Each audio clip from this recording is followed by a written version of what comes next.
Hello friends, welcome back to Mommy's Love Kitchen. இன்னைக்கு நம்ம ஒரு டயட் லஞ்ச் பிளேட் தான் பார்க்க போறோம். ஸோ இன்னைக்கு வந்து நம்ம சப்பாத்தி வந்து ஓட்ஸ் வச்சு பண்ண போறோம். இதுக்கு ஒரு கப் ஓட்ஸை ஒரு மிக்ஸி ஜாரில் நல்லா ஃபைனான பவுடராக அரைச்சிக்கோங்க. ஒரு கப் ஓட்ஸ்க்கு ஒரு கப்பு தண்ணியை நல்லா சூடு பண்ணிவிட்டு நம்ம அரைச்சி வச்சுருக்கிற ஓட்ஸு அப்புறம் கொஞ்சமாக உப்பு ஒரு 1/2 டீஸ்பூன் ஆயில் இதை போட்டுட்டு நல்லா மிக்ஸ் பண்ணி விட்டுக்கோங்க. ஓட்ஸ் வந்து நான் ரோல்டு ஓட்ஸ் யூஸ் பண்ணியிருக்கேன்.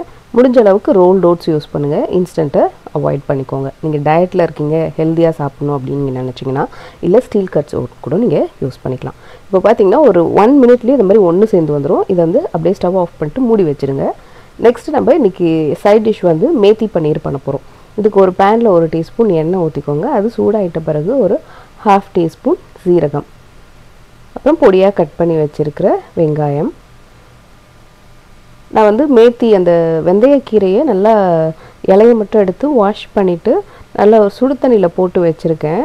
ஸோ அப்படி இருக்கும்போது பார்த்திங்கன்னா நம்மளுக்கு இந்த மேத்தி பன்னீரில் வந்து ஒரு கசப்பு ரொம்ப எடுக்காமல் இருக்கும், லைட்டாக இருக்கும். ஸோ இப்போ பார்த்திங்கன்னா நான் சுடு தண்ணியில் போட்டிருக்கேன். இப்போ நம்ம அதை தனியாக எடுத்து வச்சுருங்க. இப்போது வெங்காயம் வதங்கிட்ட பிறகு 1 டீஸ்பூன் அளவுக்கு இஞ்சி பூண்டு பேஸ்ட் போட்டு அதையும் நல்லா வதக்கிக்கலாம். ஸோ நீங்கள் டயட்டில் இருக்கீங்க, ரைஸ் ஒரு சப்பாத்தி இதெல்லாம் சாப்பிடக்கூடாது அப்படின்ட்டு இருந்துச்சுன்னா கண்டிப்பாக இந்த பிளாட்டரை நீங்கள் ட்ரை பண்ணலாம். இதில் வந்து நம்மளுக்கு கோதுமை கூடமே வராது.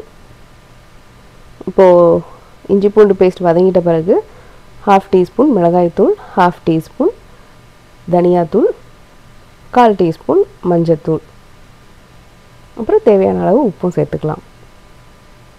ஸோ ரொம்ப சிம்பிளான ரெசிபி தான், பட் அதே சமயம் நல்லா டேஸ்டியாகவே இருக்கும் உங்களுக்கு. நெக்ஸ்ட்டு நான் ஒரு தக்காளியை நல்லா மிக்சியில் போட்டு அரைச்சி பியூரியாக சேர்த்துக்கிறேன். இது போட்டு நம்மளுக்கு அந்த தக்காளியில் இருக்கிற அந்த பச்சை வாசனை போகணும். அந்த அளவுக்கு ஒரு 2லேருந்து 3 நிமிஷம் ஆகும் இது வதங்கிறதுக்கு. வதங்கட்டும். இப்போ நம்ம வெந்தயக்கீரையை சேர்த்துக்கலாம். வெந்தயக்கீரை வேறு ஒன்றும் இல்லை, நம்ம நல்லா ஒரு கொதி வந்த தண்ணியில் கீரையை போட்டு 1 நிமிஷம் கழித்து எடுத்துடுங்க. எடுத்துகிட்டு ஒரு கொஞ்சம் சில்லான வாட்டரில் போட்டிங்கன்னா அது குக் ஆகுறது அப்படியே ஸ்டாப் ஆகிடும். உங்களுக்கு நல்லா அந்த ஃப்ளேவர்லாம் அப்படியே ஒன்றா சேர்ந்துக்கும். நியூட்ரியன்ஸும் உங்களுக்கு வந்து தண்ணியோட போயிடாது. இப்போது கீரை வந்து போட்டு இது கொஞ்சம் வதங்கட்டும். நெக்ஸ்ட்டு நம்ம கட் பண்ணி வச்சுருக்கிற பன்னீர் சேர்த்துக்கலாம். ஸோ நீங்கள் வந்து லோ ஃபேட் பன்னீர் கூட நீங்கள் சேர்த்துக்கலாம், இல்லை அப்படின்னா நீங்கள் டோஃபு கூட சேர்த்துக்கலாம். பன்னீர் போட்டுட்டு ஒரு 2 நிமிஷம் வதங்கினா போதும் நம்மளுக்கு. ஸோ இந்த பிளாட்டரில் வந்து ஆல்மோஸ்ட் எல்லாமே வந்துடும். ஒரு சாலட் வச்சுக்கிட்டிங்க அப்படின்னா உங்களுக்கு ஒரு பேலன்ஸ்டான ஒரு லஞ்ச் பிளாட்டர் மாதிரி வந்துடும். இப்போ நெக்ஸ்ட்டு நம்ம இந்த ஓட்ஸை நல்லா மூடி வச்சுருந்தோம் இல்லையா, இதை வந்து நம்ம அப்படியே சப்பாத்தி மாவு மாதிரி பிசைகிறதுக்கு உங்களுக்கு அந்த இது வந்துடும், இந்த கன்சிஸ்டன்சி வந்துடும். கரெக்டாக 1 கப்பு ஓட்ஸ் மாவுக்கு 1 கப்பு தண்ணி கரெக்டாக இருக்கும். கூடையும் குறையவும் வச்சிடாதீங்க. கூடிடுச்சுன்னா உங்களுக்கு அது சப்பாத்தியாக உருட்டுறதுக்கு வராது. கம்மியாகிடுச்சுன்னா ரொம்ப ட்ரையாக இருக்கும், அகெயின் அதுவுமே உருட்டுறதுக்கு வராது. ஸோ நான் 1 கப்பு ஓட்ஸ் பவுடர் எடுத்துருந்தேன் இல்லையா, அதுக்கு வந்து நம்மளுக்கு கரெக்டாக ஒரு 6 சப்பாத்தி அந்த மாதிரி வரும். ஸோ லஞ்சுக்கு வந்து நீங்கள் வெறும் சப்பாத்தி தான் எடுக்க போகிறீங்கன்னா 2லேருந்து 3 இந்த அளவுக்கு உங்களுக்கு பர்ஃபெக்டாக இருக்கும், மிச்ச காய்கறி அதெல்லாம் வச்சு சாப்பிடும் போது. ஸோ நம்மளோட நார்மல் கோதுமை மாவு இருக்கும் இல்லையா, ஹேண்டில் பண்ணுறது ரொம்ப ஈஸி நீங்கள் இந்த மெத்தட் பண்ணீங்க அப்படின்னா.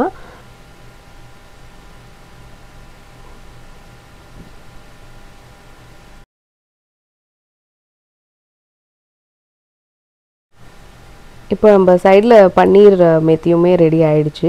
கடைசியில் ஒரு 1/4 டீஸ்பூன் கரம் மசாலா போட்டு நல்லா ஒரு மிக்ஸ் கொடுத்துட்டு மூடி வச்சிட்டோம் அப்படின்னா நம்மளுக்கு நல்ல வாசனையான மேத்தி பன்னீரும் ரெடி ஆகிடுச்சு. இது நீங்கள் வந்து ரைஸ்க்கும் சாப்பிட்டுக்கலாம், சப்பாத்திக்கும் சாப்பிட்டுக்கலாம், டிஃபன் வெரைட்டிஸ்னாலும் எதுனாலுமே சாப்பிட்டுக்கலாம், நல்லாயிருக்கும். இப்போது இந்த ஓட்ஸ் டோ இருக்கு இல்லையா, இதை வந்து நம்ம கோதுமை மாவில் இது கொஞ்சம் தான் நம்ம எடுக்க போகிறோம். ஸோ அதில் கொஞ்சம் லைட்டாக இது பண்ணிவிட்டு மேலே ஸ்ப்ரெட் பண்ணி விட்டுட்டு அதுக்கப்புறம் நம்ம நார்மலாக ரோல் பண்ணுற மாதிரி ரோல் பண்ணிக்க வேண்டியதுதான். இது ஓட்ஸ் தான், அதனால வந்து உங்களுக்கு அந்த எண்ட்ஸ்லாம் பார்த்திங்கன்னா அப்படியே ஒரு விரிஞ்சிட்டு வர மாதிரி தான் இருக்கும்.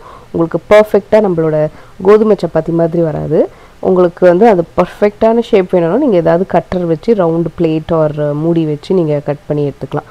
நான் எதுவும் பண்ண போகிறதில்ல, ஏன்னா நம்மளுக்கு ஷேப் சைஸ் முக்கியம் இல்லை, அதில் இருக்கிற ஹெல்த்தியான பெனிஃபிட்ஸ் அப்புறம் டேஸ்ட்டு தான் முக்கியம். ஸோ நம்மளோட ஓட்ஸ் சப்பாத்தி ஈஸியாகவே உங்களுக்கு உருட்டுறதுக்கு வரும். நீங்கள் இதுவே டைரெக்டாக வந்து மாவு போட்டு நீங்கள் பிசைஞ்சிங்கன்னா இது வரது ரொம்ப கஷ்டம், ஹேண்டில் பண்ணுறது கஷ்டம். பட் இந்த மாதிரி ஒரு கொதி வந்த தண்ணியில் போட்டுட்டு அதுக்கப்புறம் மூடி வச்சு எப்படி நீங்கள் சப்பாத்தி மாவு ஹேண்டில் பண்ணுறீங்களோ அதே மாதிரி பண்ணிக்கலாம். இன்ஃபேக்ட் சப்பாத்தி மாவோட இன்னுமே ஈஸியாக இருக்கும் ஹேண்டில் பண்ணுறதுக்கு.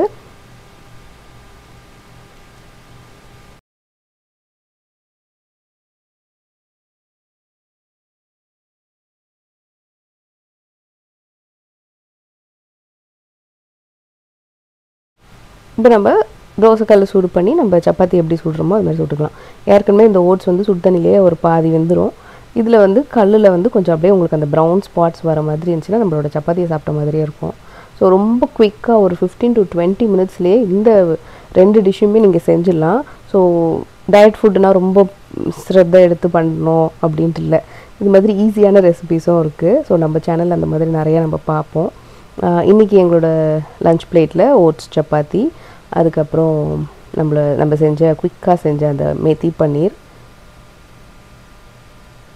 உங்கள்கிட்ட ஒரு வேளை வெந்தயக்கீரை இல்லை அப்படின்னா ஒன்றும் பிரச்சனை இல்லை. நம்மளோட அந்த கசூரி மேத்தி இருக்குல்ல, அது ஒரு 2 டேபிள் ஸ்பூன் அளவுக்கு சேர்த்துட்டிங்கன்னா கிட்டத்தட்ட இந்த ஃப்ளேவரே வந்துடும். நீங்கள் லைட்டாக ஒரு சுடு தண்ணியில் ஊற வச்சுட்டு கூட நீங்கள் சேர்த்துக்கலாம்.